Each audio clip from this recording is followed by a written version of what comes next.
Oh, good evening, or maybe I should say shalom, given that introduction. I'm a little embarrassed to have my resume read in light of the resume I'm about to share, but I suppose I should just start by saying thank you all for being here.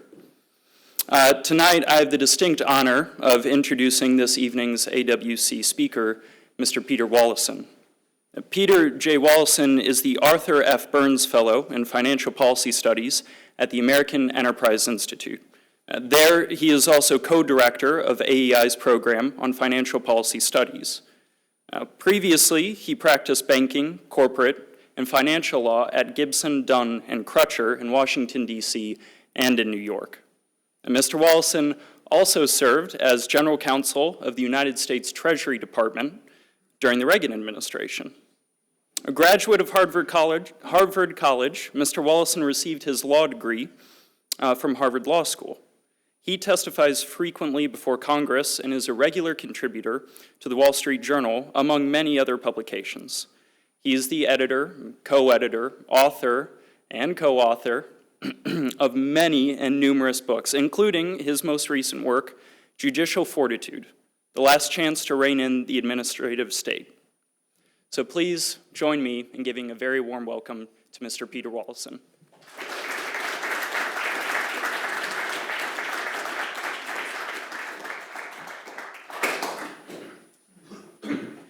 It's a pleasure to be here. See some familiar faces out there. I'm going to be talking about the book, which is it's called Judicial Fortitude, The Last Chance to Rein in the Administrative State. And it's actually very appropriate for delivering at Hillsdale because it is all about liberty. And it's all about democracy and the government's operations.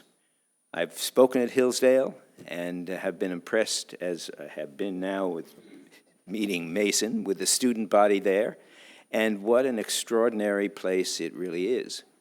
In my remarks, I will talk about one of the reasons that Hillsdale does not take government funds, because the government is rather a bully when you are taking their funds, and Hillsdale has avoided that by supporting itself. But let me get started, because this book begins with this sentence. It is not too much to say that we risk losing our democracy unless we can control the agencies of the administrative state.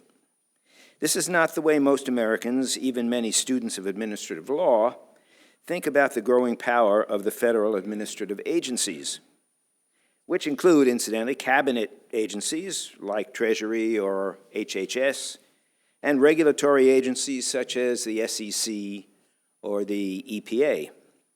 But that is the real issue raised by the extraordinary growth in the importance of these agencies, which many call, because of their power and pervasiveness in our society, the administrative state. For this reason, the book is more a political statement and a call to action than a legal work, and I think you'll see why. Over 200 years ago, the framers of our Constitution designed what can best be described as a democratic republic. Democratic comes from the fact that the laws are made by an elected Congress, and republic from the fact that the citizens don't vote directly on the laws, but only for their representatives in Congress. We all know that. This indirect democracy structure was ratified by the people of the states in 1788 and remains essentially the same today. Perhaps more important than the Constitution's structure is the fact that most Americans believe they live in a democracy, and thus that ultimately they have the power to control the government's activities and policies through their votes. In the book, I cite a remarkable 2018 Monmouth poll in which Americans said They were more interested in seeing the issues fought out in the legislative process. This is actually a little hard to believe, but it's there and cited in the book. They're more interested in seeing the issues fought out in the legislative process than in whether the outcome that they would prefer actually prevails. This belief is the source of the government's legitimacy. That is, the moral authority to demand obedience to its laws. We Americans voluntarily obey the laws because we can participate in making them by voting for Congress. But as more and more of the rules seem to be made by unelected officials, and here we're getting to talk about the administrative state, there is a danger that the government's legitimacy will be subject to question. We have seen this happen elsewhere. In 2016, a popular movement in Great Britain called for a referendum on whether the country should withdraw from the European Union.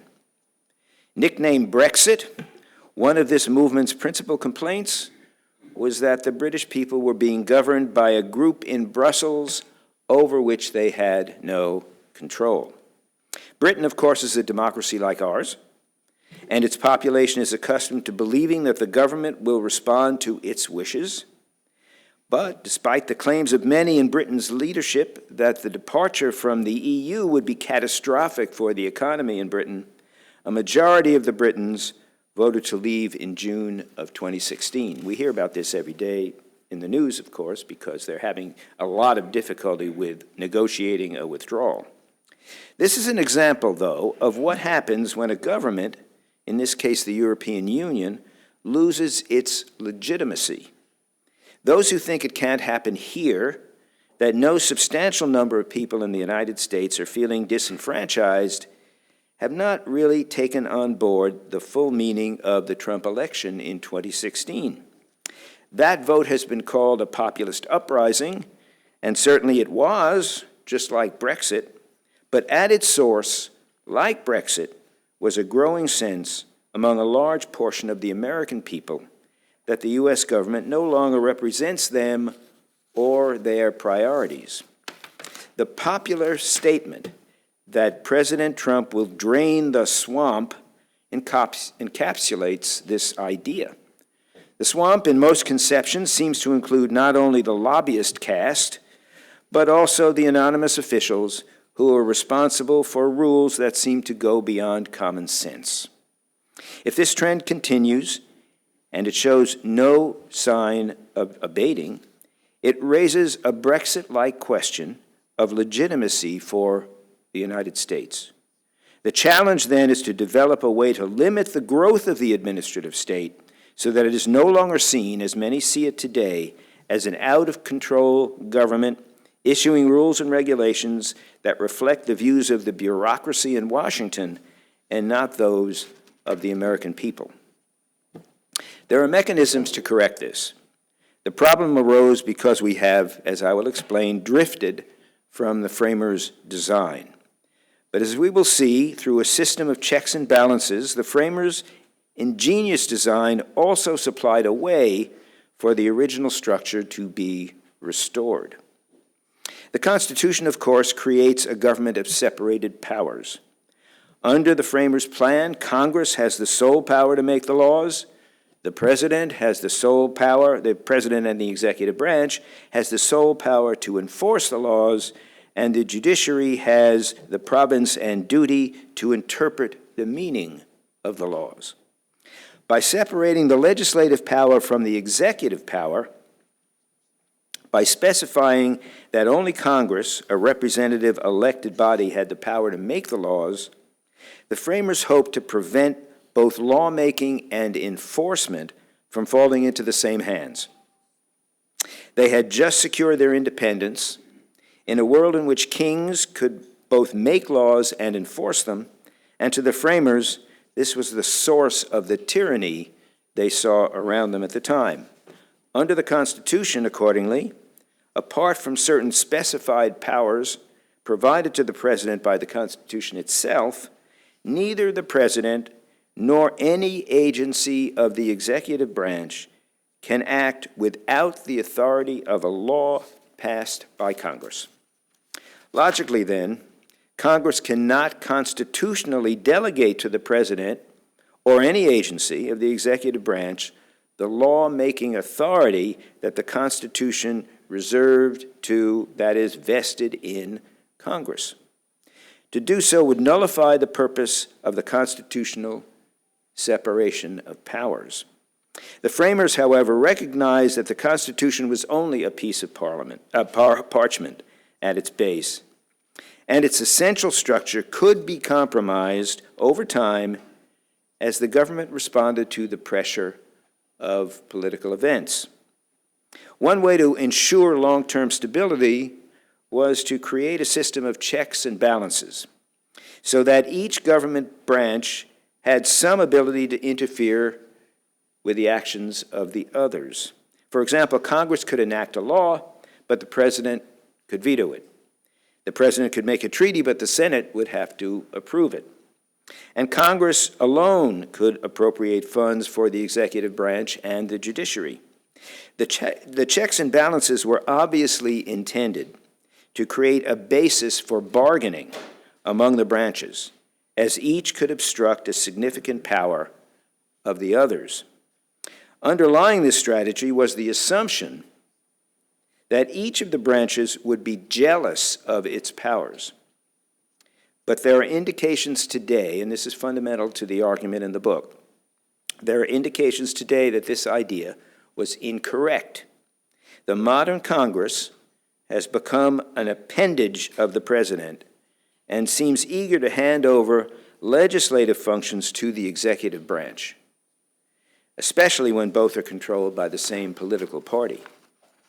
However, the framers had inserted another device into the constitutional system to assure its survival: an independent judiciary whose members would have lifetime appointments and thus could resist major changes in the framers' design. The courts, then, were to make sure that Congress and the executive branch stayed within their assigned constitutional roles. That the judiciary has this duty was made clear by Alexander Hamilton in Federalist Papers 78. Federalist Papers are a series of articles that the framers wrote in support of the Constitution to get the people to ratify it. There, in that paper, Hamilton called the judiciary the guardian of the Constitution and explained why the Constitution gave the judges lifetime appointments. It is easy to see, he wrote, that it would require, and I'm quoting here, that it would require an uncommon portion of fortitude in the judges to do their duty as faithful guardians of the Constitution, where the legislative invasions of it had been instigated by the major voice of the community. This is, the language is a little old-fashioned, but what he was saying is, as guardians of the Constitution, the judiciary was expected to step in and preserve the separation of powers when the elected branches, responding to the inevitable pressures of elective office, sought to change the way the framers intended the government to operate. To provide the judiciary with the necessary fortitude, and again I stress that word because the name of the book, the title of the book is Judicial Fortitude, I'll use it again several more times, to provide the judiciary with the necessary fortitude to challenge the elected branches, Hamilton argued, judges had to be appointed for life. Incidentally, you can imagine the debates that were going on at the time that the Constitution was under consideration for ratification. People were saying, well, we're supposed to have some control over this government, but you've got all these judges who have lifetime appointments. Why is that? And Hamilton here was attempting to answer that question, which was coming up a lot from potential voters. To provide the judiciary with the necessary fortitude to challenge the elected branches, Hamilton argued, judges had to be appointed for life. Now that we have a problem like this today, the one I'm talking about with the administrative state, the question is whether the judiciary really has the fortitude to step in and act.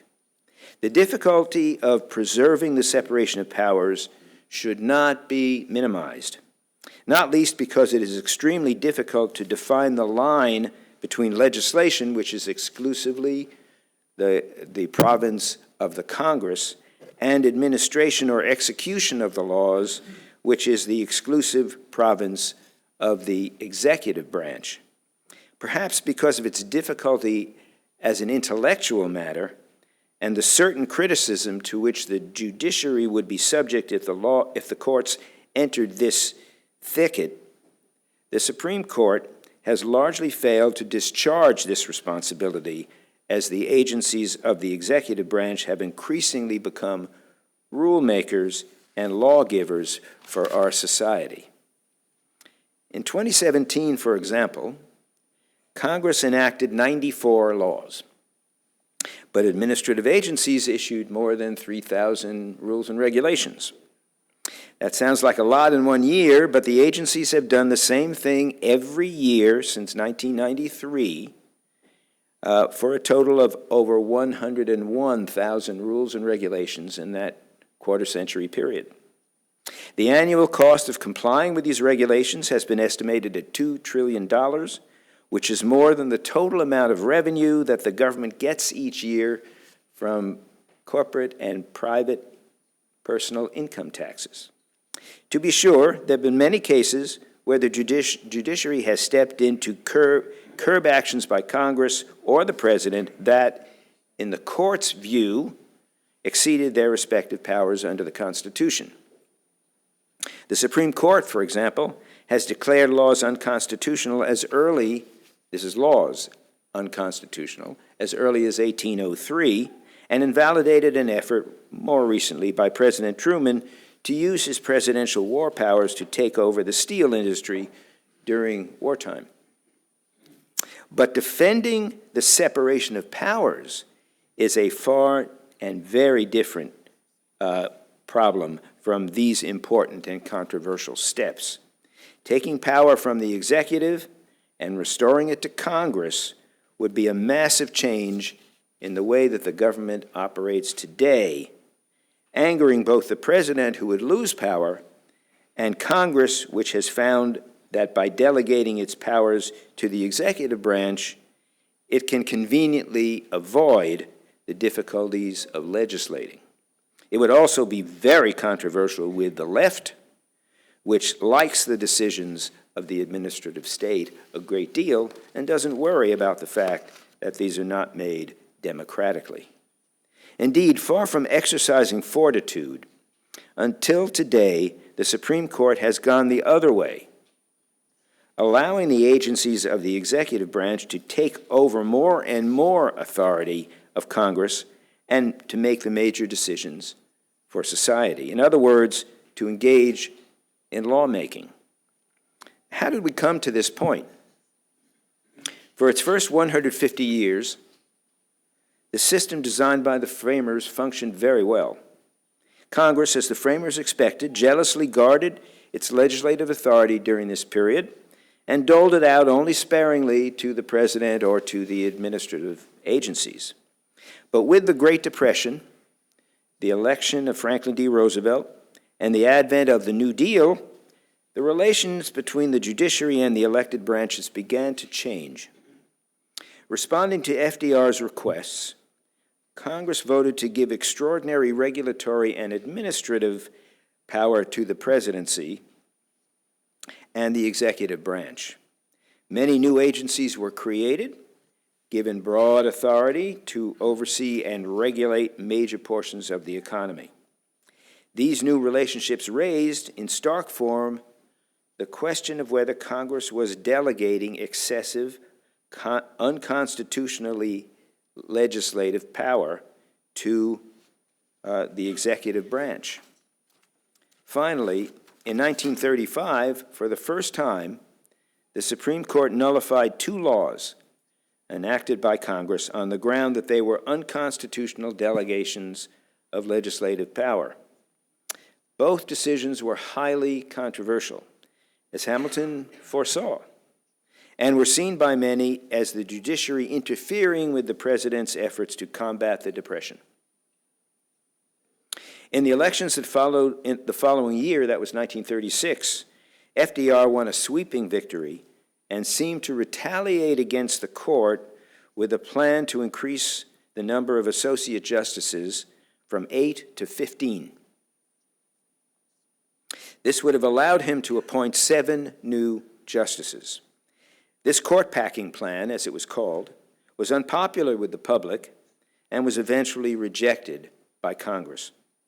But it seemed to cow the Supreme Court, which has never again declared a law to be unconstitutional because it delegated legislative authority to the president or to an administrative agency. As important, beginning in 1937, the justices of the 1935 court began to retire. Between 1937 and 1941, FDR was able to appoint 7 new justices and a chief justice, all of whom supported his policy of regulating the economy by creating new agencies and providing them with broader authority. The precedents for expanded administrative authority established in this period and afterward have influenced decisions of the court to this day.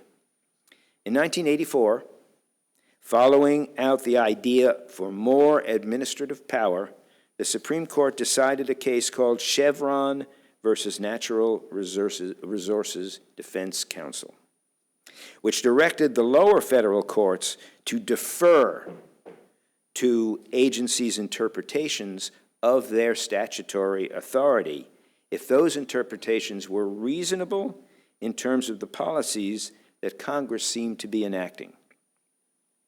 That ruling gave a major boost to the growth of the administrative state because it enabled federal agencies to use, in new ways, laws that had been enacted for other purposes in the past.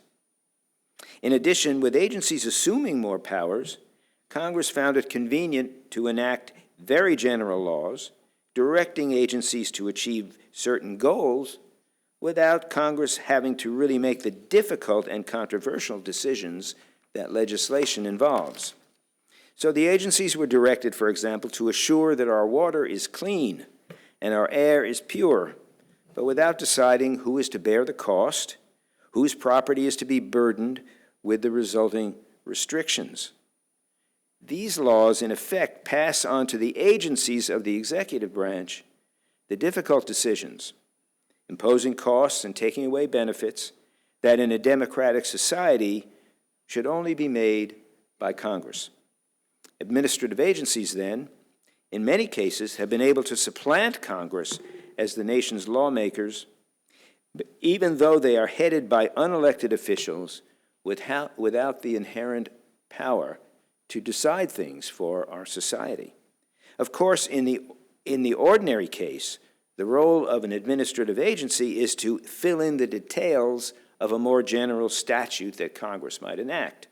So, for example, if a statute says that employers must pay overtime to any employee who works more than 8 hours in a day, the agency will define the words overtime, employee, and day.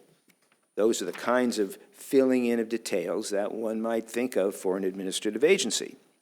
But too frequently, agencies go beyond filling in the details and interpret the language of their authorizing statutes to cover things that Congress didn't intend. When they do this, they are clearly taking over the lawmaking role of Congress. There is no getting around this. As long as we have a system of separated powers in which Congress is supposed to make the laws and the agencies of the executive branch are only authorized to enforce the laws, Congress cannot delegate its legislative authority to executive agencies, nor can agencies be allowed to interpret the statutory authority they have been given so that their authority extends further than Congress actually intended. Both steps would do what the framers sought to prevent: combine in one body both legislative and executive power. Yet this appears to be happening when, under the Chevron rule, courts have to defer to agencies' interpretations of their own powers. In 1972, for example, and here's where I come to something that is particularly relevant to Hillsdale, Congress enacted a series of amendments to the laws governing the federal government's financial support of colleges and universities. One provision of the statute said, "No person in the United States shall, on the basis of sex, be excluded from participation in, be denied the benefits of, or be subject to discrimination under any educational program or activity receiving federal financial assistance."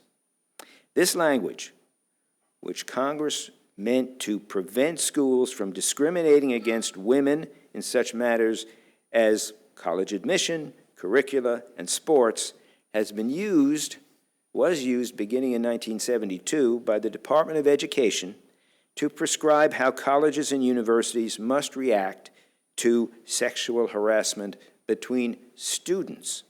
In other words, a law that was intended to ensure that women were given the same educational opportunities by schools was used for something entirely different, a law that covers how students treat one another. Under its rules, the department has also prescribed how schools must treat those who are accused of sexual harassment, including the kind of trial that must be held and the amount of evidence that is required for a finding of harassment. All of this was spun out of a law that began as nothing more than an effort to ensure that women are not discriminated against in the provision of a school's educational resources. There are many other examples in Judicial Fortitude of federal agencies going beyond their authority under congressional statutes, but this is one reason that a school like Hillsdale would stay out of this process, because it's not just the laws relating to sexual harassment, but other things, use of bathrooms, and all of that stuff that has been coming out of the government is based on this 1972 law, and it's obvious that Congress never intended it to cover something like sexual harassment, which wasn't even a thought in people's minds in those years. And of course, doesn't apply to the activities of schools. It applies only to the activities of students. There are many other examples. Clearly, when they are going beyond their statutory authority, they are making laws and not just enforcing them. This is the crux of the matter, and the reason that there have been more than 3,000 regulations in every year. With the courts allowing it to happen, the agencies of the administrative state, like the Department of Education, have been able to broaden their authorities beyond what Congress actually enacted. The deference to agencies' interpretations of their statutory powers, authorized in the Chevron case, has contributed to this problem. But so has the fact that the courts have never tried, since 1935, to define the line between legislation and administration. In other words, what decisions have to be made by Congress and what is allowable for Congress to delegate to administrative agencies. Accordingly, it is the failure of the courts to make these difficult decisions, a failure, if you will, of judicial fortitude, that has enabled the agencies of the administrative state to become lawmakers instead of simply law administrators. As Hamilton pointed out in Federalist 78, the members of the judiciary were given life terms for a reason. In addition, if nothing else worked to preserve the separation of powers, the judiciary was to be the fail-safe mechanism. With the separation of powers and the democratic structure of the government now in the same kind of jeopardy, this appears to be the time for the judiciary to intervene. But judiciary's role has got to be, in some respects, limited. It has no constitutional authority to intervene in the making of national policy, and it must adhere strictly to the principles of judicial restraint in dealing with laws enacted by Congress. But preserving the Constitution's structure, the framework upon which our government rests, is the special responsibility of the judiciary. Judicial restraint, accordingly, is not applicable here. The American people have a right to expect that the Supreme Court will step in to stop the drift of lawmaking away from Congress and into the hands of the administrative state. First, that means that the Supreme Court will have to modify or eliminate Chevron deference. This will reinstate judicial review, in which a court considers in the first instance whether a challenged rule or regulation is authorized by a statute. To be sure, administrative views of the scope of their authority are entitled to respect, but not deference. The only fair way to determine whether an agency's view is correct is to have it assessed by an objective court and an independent court. In addition, the Supreme Court will have to begin restoring the non-delegation doctrine, which I mentioned earlier, the idea that the courts will invalidate laws that delegate legislative authority to the executive branch. The difficulty of this task should not be underestimated, but it is clear that the separation of powers is meaningless. Let me repeat that. The separation of powers is meaningless if the courts do not attempt to define the difference between legislative and administrative actions. And if the separation of powers is meaningless, so is the protection of liberty that the framers sought to achieve by preventing lawmaking and law enforcement from falling into the same hands. If the courts follow the course I am recommending, and that's what the book recommends, Congress will be forced to meet two different tests. The statutes it enacts will have to be specific enough so that a reviewing court will be able to determine how much authority Congress has intended to provide to executive branch agencies. But the authority cannot be broad, so broad, that it enables the agency to assume exclusive legislative power from Congress.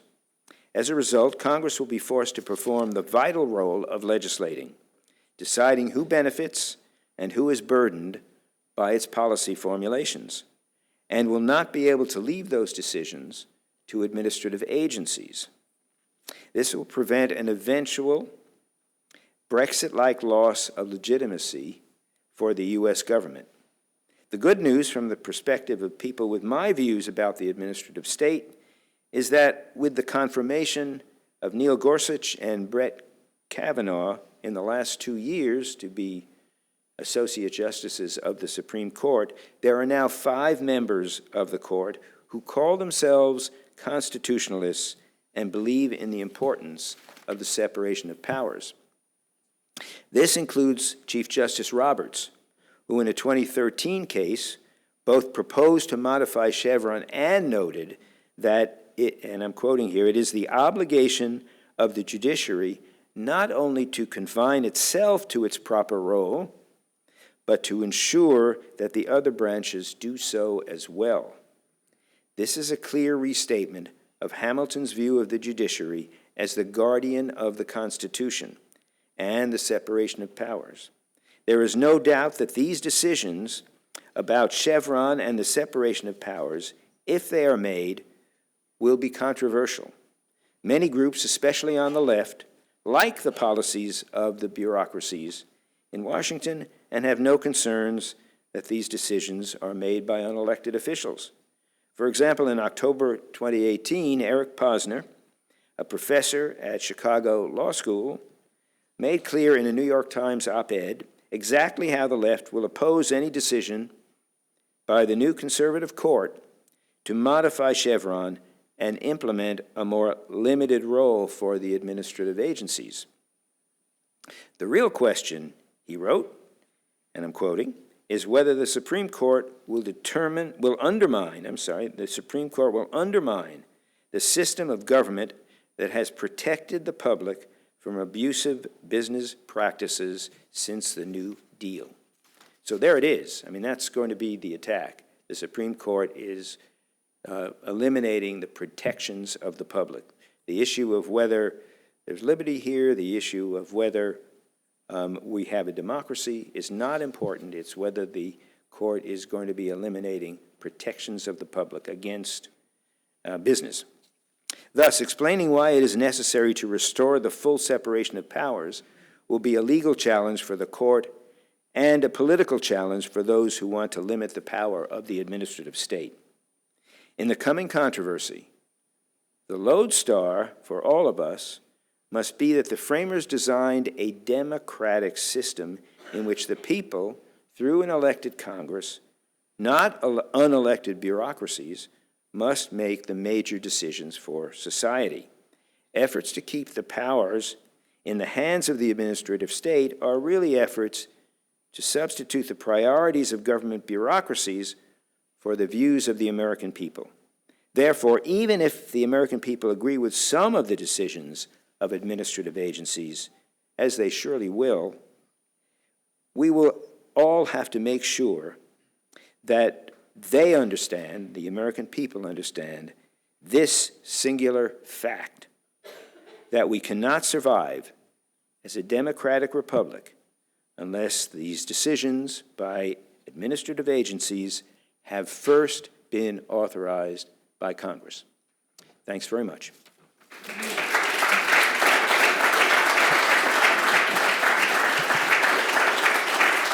Time for questions? Why do you think that federal judges being given life tenure, their salary can't be cut, everybody has to stand up when they come in the room? Why have they been such cowards over the years? Well, there are a lot of reasons, but I think the one that most particularly I wrote about in the book is what happened with the court packing plan. And that is that Roosevelt then proposed to add 7 new justices to the Supreme Court. I think that shocked the court because they realized that the court was suddenly thrown into this political environment where the appointment of a justice was going to be something that the president did in order to get his policies adopted. And I think they realized then that they could get themselves into trouble if they stepped too far. So it's not so much all of the judges or even a majority of the judges, it's the Supreme Court, in my view, that has put us in this position because they're the ones who actually make the decisions that all the other judges follow. And my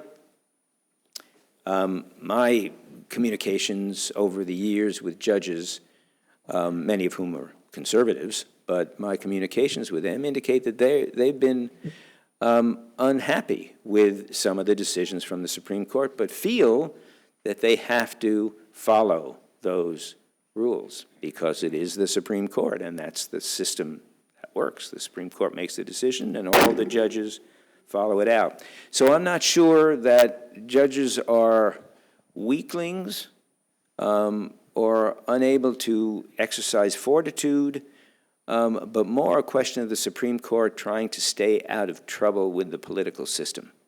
And the book says you've got to stop doing that. You have to start acting as guardians of the Constitution, which is what the framers expected you to do. Maybe we can call them to account that way, if no other. Do I call on people, or what? No. All right, standing in the back, is that close to the microphone? If your wish comes true and we get judges on the Supreme Court that actually try to enact what you're proposing, are there any guarantees today that would prevent a new packing plan of the court to be enacted and to intimidate them again? That, of course, is the problem. And right now, if you've been reading these things in the newspaper, the left is proposing a new court packing plan to take over the court, the control of the Supreme Court. Now, it hasn't gotten a lot of publicity up to now, but it will certainly get a lot of publicity during the coming campaign. And even though I think the American people probably would not approve this, as they didn't in 1937, nevertheless, it could spook the Supreme Court. Well, that when they read my book, They will see that the framers expected them to act in a particular way. This is not something that is well known, actually. I've done a lot of reading in this area, and Alexander Hamilton's Federalist 78 has not been quoted anywhere the way I have quoted it in this book. So this does put on the table whether the court is going to act as a guardian of the Constitution, as Hamilton said the framers expected. I don't know whether it'll work, but it's better than nothing. Are there cases in the pipeline that would bring Chevron into question? Yes, actually. Such There is one right now. The court took a case called Kysor versus Wilkie, which involves deference to an administrative agency's interpretation of its own regulations. That's called our deference, A-U-E-R, deference. I see the lawyers nodding in here. But in our deference, the court has always held that administrative agencies can interpret their own regulations any way they want. Once it's their regulation, they can do anything they want. But the court is now beginning to recognize that the administrative agency can do a tremendous amount of damage by changing the interpretation of its regulations, as it did in this particular case, Kysor versus Wilkie. So they have said they will now review our deference, A-U-E-R deference. If they decide, as I believe they will, that our deference is no longer going to be the position of the courts, it will be an immediate signal that they are going now to look at Chevron. And there are lots and lots of cases involving Chevron. Every term of the court has at least one case where Chevron can be introduced and discussed. So I don't think there'll be any difficulty in getting a case before the court. And I think we will ultimately have a decision in that direction. But again, I want to say this, it's very important that the court understand that there is support for the position that they take if they are going to modify Chevron, because there will be huge blowback from the left of the kind I read to you. And so conservatives have to get out there and start talking about the fact that it's important that these decisions be made so that the Supreme Court believes that the American people are actually, or at least a substantial portion of the American people, are with them on this. And we have to start doing that before the decisions come down, because the decisions may not come down the way we want them if the Chief Justice decides that he doesn't want the court to get into trouble again, as they did in 1935. So that's the lesson we all have to take from this. Yes, sir. Recognizing that it would be another big hurdle, do you think that term limiting the judiciary would have a positive or negative impact on what you're recommending here? Well, I'm generally in favor of lifetime appointments for judges for just the reason that we're talking about. They haven't used that lifetime appointment as they should, but it's never too late for them to recognize why they have lifetime appointments and to stand up to the kinds of criticism that they would get if they actually changed Chevron or instituted the non-delegation doctrine, which is equally, maybe even more important. I don't think we want to make them term limited, because we would have fights of the kind that we have now over the appointment of every judge at every level. When we have a Kavanaugh-like fight over the Supreme Court, we would start having them at district courts and at appellate courts, because every judge would be responding to the political party that nominated him or her, and that would put us in a very bad position, I think. It would be hard to get objective rulings from judges anymore, at least those that we would consider objective. So I think we ought to keep it the way it is, let judges serve out a life term as long as they want, but then do their duty as they have been required to do by the framers. Yes, sir. Could you share with us some of your thoughts on how that dividing line between proper administrative regulation and administrative overreach might be defined? Yeah, well, that is the big problem. I cannot do that. I don't think anyone can do that.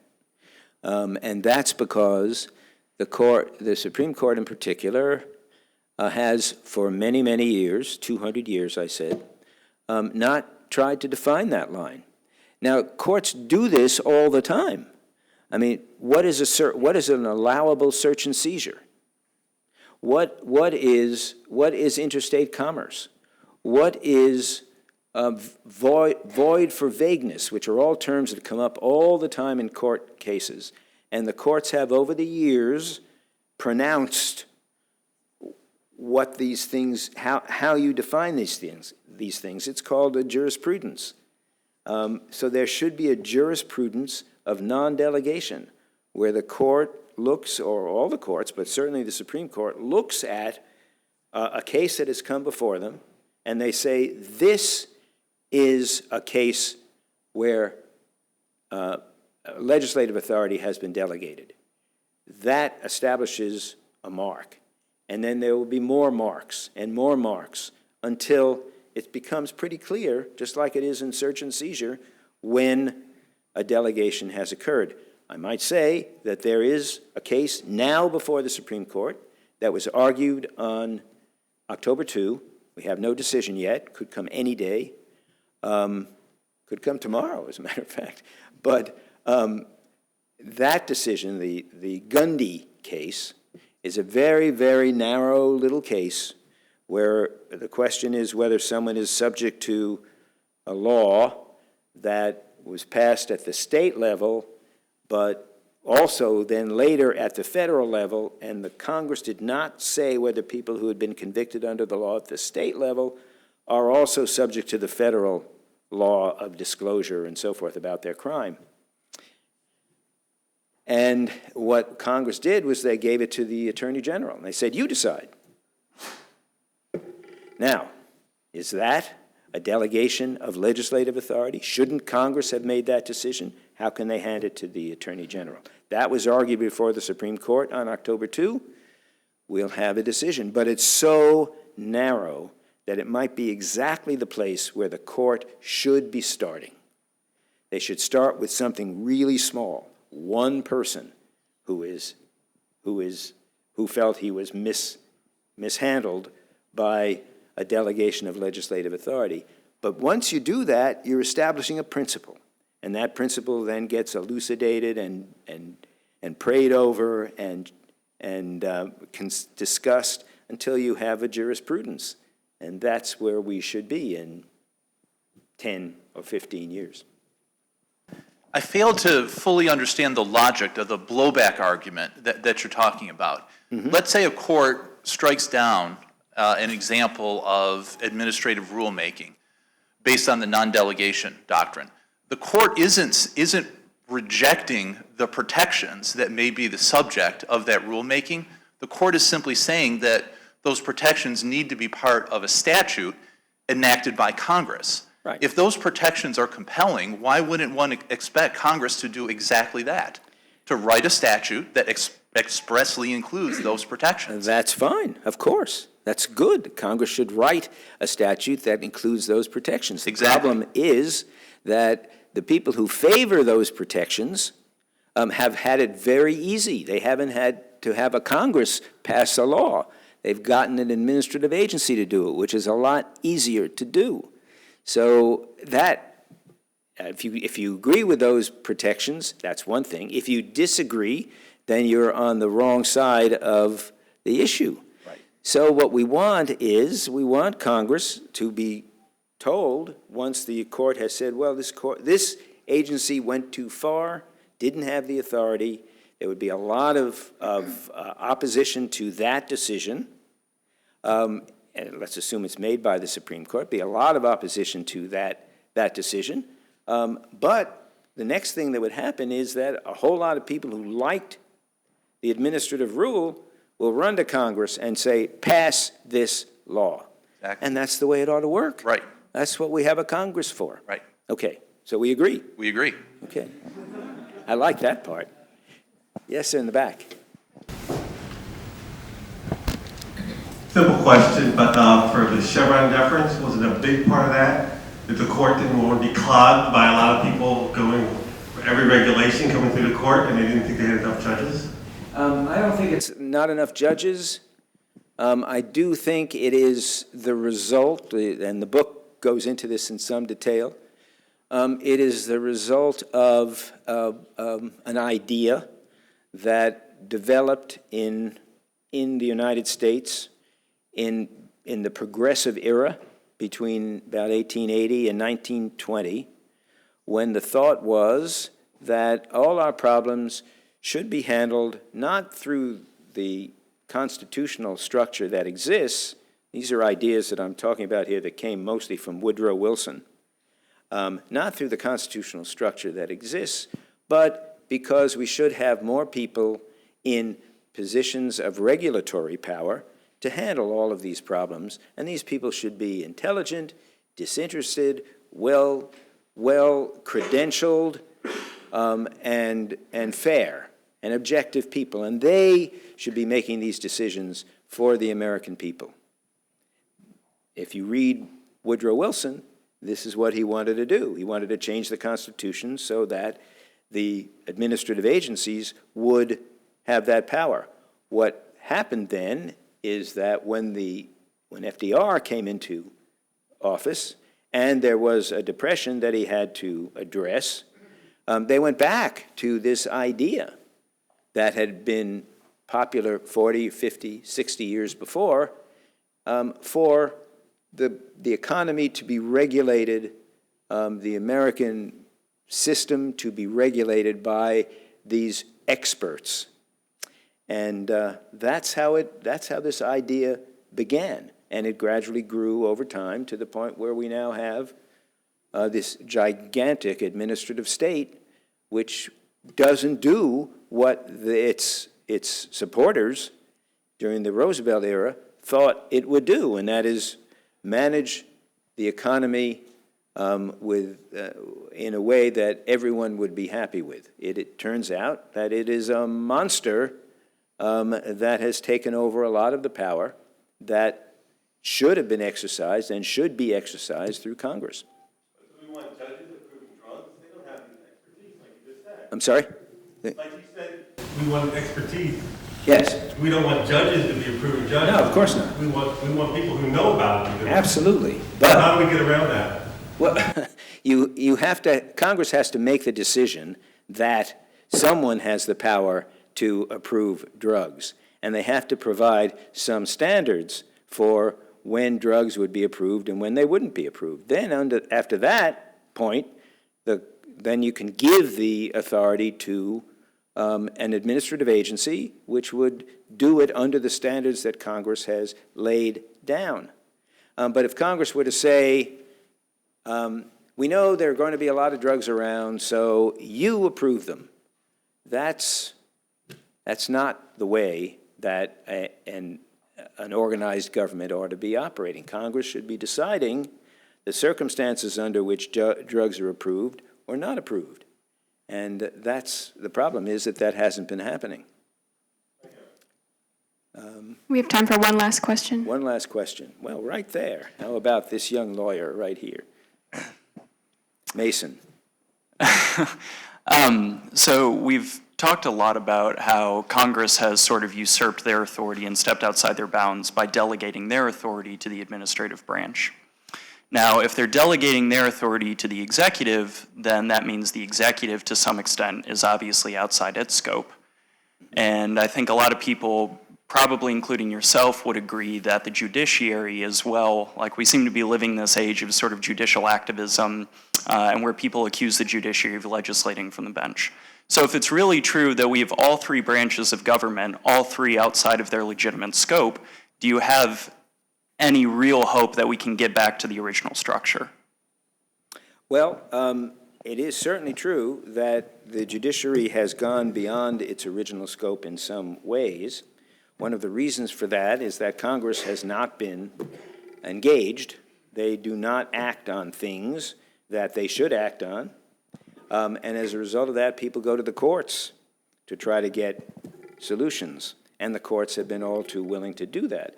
What I'm talking about is a structure in which the courts agree that they are not supposed to be involved in making policies for the country. And that if people are coming to the courts to do that, they should be told, this is not our business, go to Congress. And to the extent that they do that, we will have the kind of government, the kind of system that is a democratic system that most people can agree with. But yes, it is a problem if courts are given a lot of courts take a lot of power and begin to use that power and are drunk with the power that they have obtained for themselves. We have another kind of problem, but that's not the problem that I see. I see a problem of loss of our democracy, loss of the structure that the framers had in mind, caused largely by the fact that Congress is not doing what it should be doing and leaving this to an unelected bureaucracy. Everyone, please join me in thanking Mr. Wallison.